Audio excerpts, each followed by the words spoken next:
Aujourd'hui, c'est le 28 mai. Notre méditation a pour titre « Pourquoi es-tu vivante ?» Nous lisons dans Actes chapitre 9 au verset 36. Il y avait à Jaffa une femme du nom de Tabitha, ce qui se traduit Dorcas. Elle faisait beaucoup d'œuvres bonnes et d'aumônes. Après avoir passé 5 ans sans voir sa famille, Alexandrie est rentrée chez elle. Elle avait quitté Haïti avec le rêve d'étudier la médecine à l'université de Montemorelos au Mexique. Et l'un des prix à payer était de ne pas pouvoir serrer ses proches dans ses bras pendant longtemps.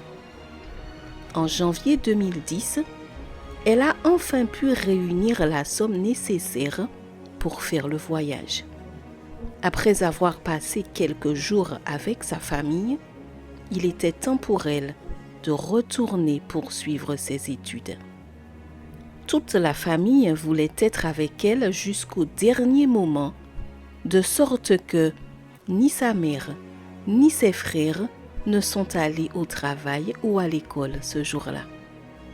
Ces lieux ont ensuite été complètement détruits par le tremblement de terre qui a frappé l'après-midi du 12 janvier 2010, tuant environ 300 000 personnes et en blessant 350 000 autres. Heureusement, la famille d'Alexandrie n'en faisait pas partie.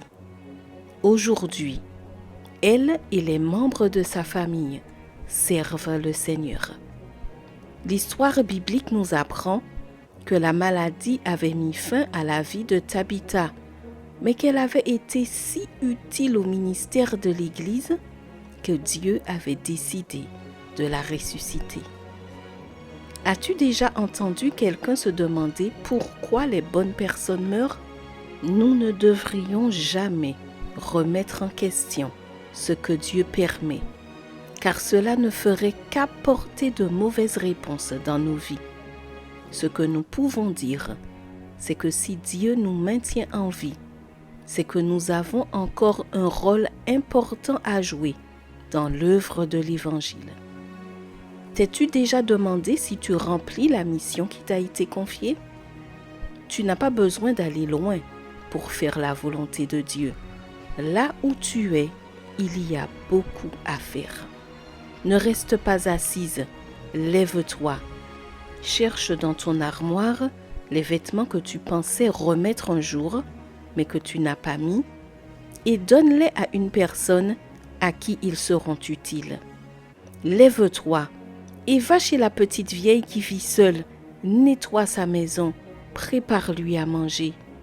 Accomplis ton but dans la vie, afin que lorsque le moment sera venu pour toi de partir, ton nom soit inscrit au ciel, sur la liste de ceux qui ressusciteront les premiers.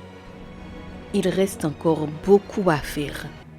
Que feras-tu aujourd'hui? Post-scriptum, heureuse de ma mission. Que la paix et la grâce du Seigneur reposent sur toi en abondance.